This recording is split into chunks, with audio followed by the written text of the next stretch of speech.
Welcome to the Heritage Sports Podcast.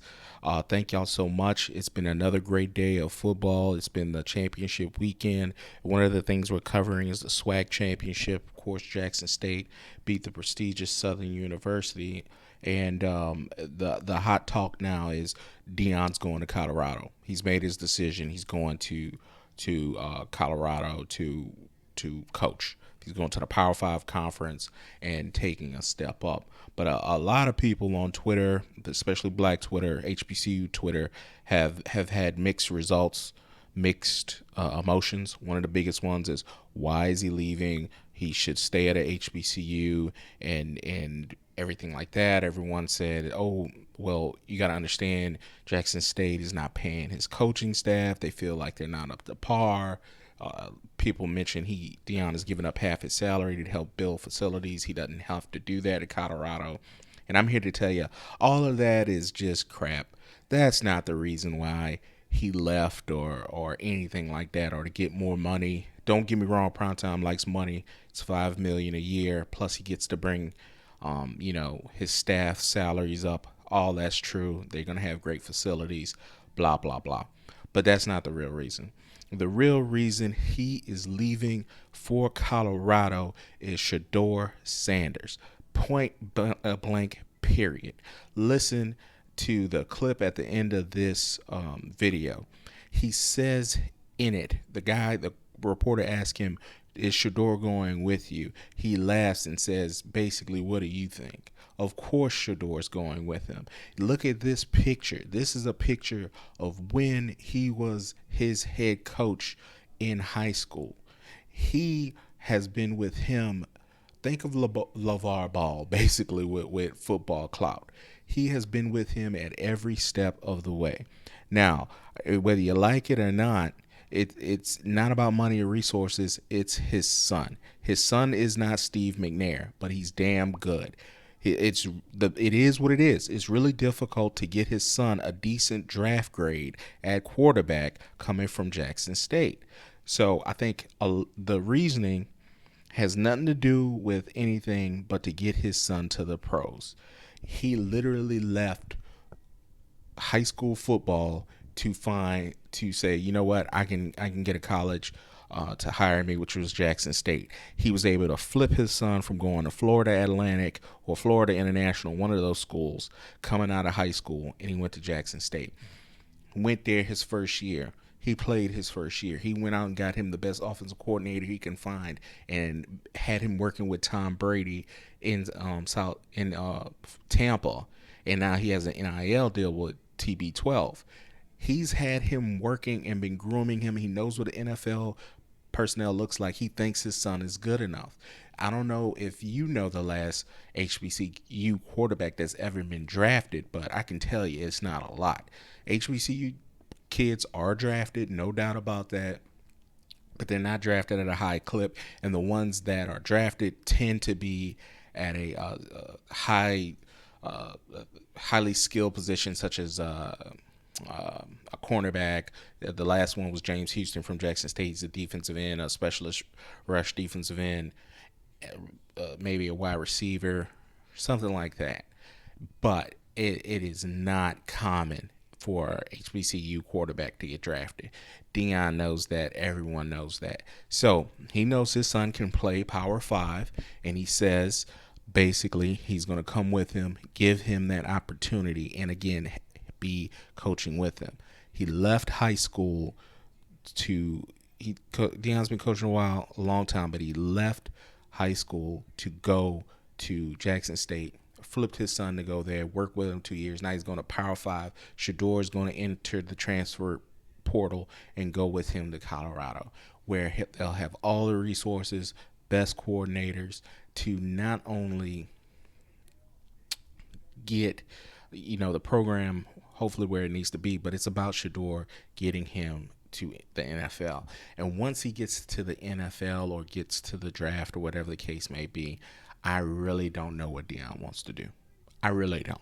I don't know if he's gonna, retire, go back to the HBCU, whether he would go back to high school, whether he would continue to want to climb to a Power 5. Because let me tell you something.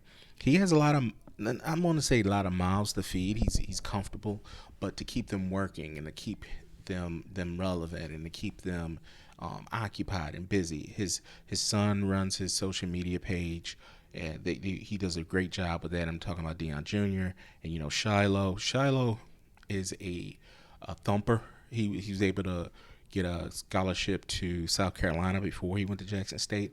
But you got to remember, Deion Jr. got a scholarship to SMU. He was not a NFL pro, and I don't know if Shiloh's an NFL pro. He didn't play in the SWAC championship, and he's been injured off and on throughout the year. He does not have the tape. I know that to have a draft grade in my opinion. So I think he's going to, have to find his own way. And if he can just slide into coaching, that's something Deion would absolutely love. But I do know he feels like his son can play quarterback in the NFL, and it's really hard or really tough to have a draft grade coming out of Jackson State. And he has to prepare him for the NFL. That's the thing you got to remember. The HBCUs have fantastic talent, but I'm talking about NFL talent at every position. It's really not there. When you go to Power 5, you're going to see a whole lot more talent all across the field. So he's going to be able to deal with speeds, changing speeds, bad weather, and also because it gets kind of cold up there in Boulder from what I understand. But Pac-12 talent, and he's going to be able to show scouts he can play at that level. And the thing is, it's game reps. They're going to see him have game reps against higher competition. I'm not saying he's not going to be able to do what he did on the HBCU level, but he's going to have that rise in competition, and he's going to have every opportunity to show that and put that on tape. And that's critical, super, super critical to getting drafted. That's what it's all about. You look at every stop he's made for the last few years. It's getting his son ready to be an NFL quarterback, and he really feels that he has an opportunity and a chance to do that. That's the only reason why any of this is happening. And I think it's interesting in the choices he made. From reports, he's had multiple job offers this, upcoming season. One was from Colorado. It has been intimated strongly. It was also USF. It was also intimated University of Cincinnati.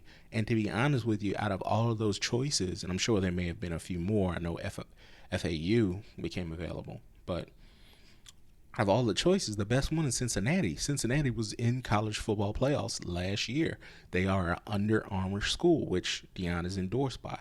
So it's very intriguing why the synergy between him and Cincinnati is not there. And I think it has everything to do with control. And I'm not saying control over facilities or whatever.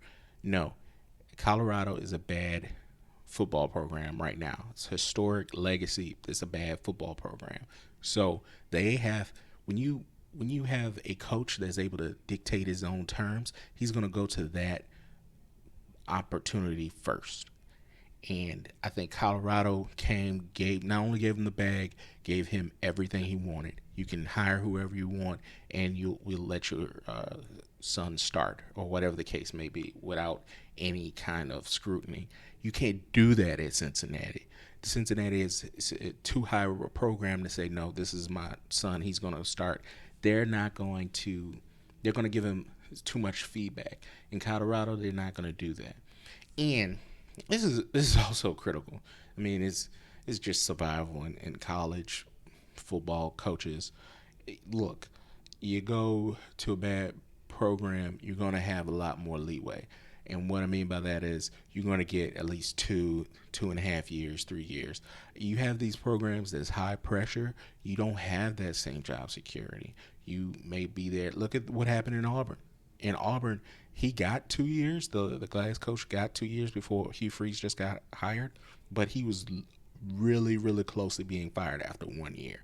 After those high pressure things, if it doesn't work out with Shiloh, or it doesn't work out with Shador at quarterback, and they're calling for him to get benched so they can win games, what will Deion do?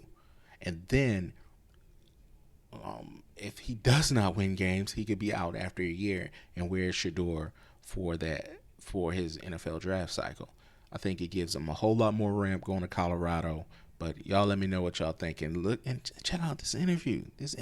Watch what he's saying. Like, this dude is going to be in the transfer portal with me. I'm going to try to guide him all the way into the NFL and give him every opportunity. Has everything to do with his kid. Consider other opportunities. Would you hope that Shedeur would come with you to the opportunity, or anything about it? That's a good one there. I gotta ask. That's a good one. You know what I mean? No, that's a good one there. Think about what you just said, man. I mean, you got kids. To be your son, so I know you have kids yet? You have kids yet? I do not. Okay. But when you do, you understand how wonderful that question was. I have to ask. So the only silly question is the one not asked, right? No, it's not a silly question. There's no such thing as a silly question. It's a dumb question, but not a silly question.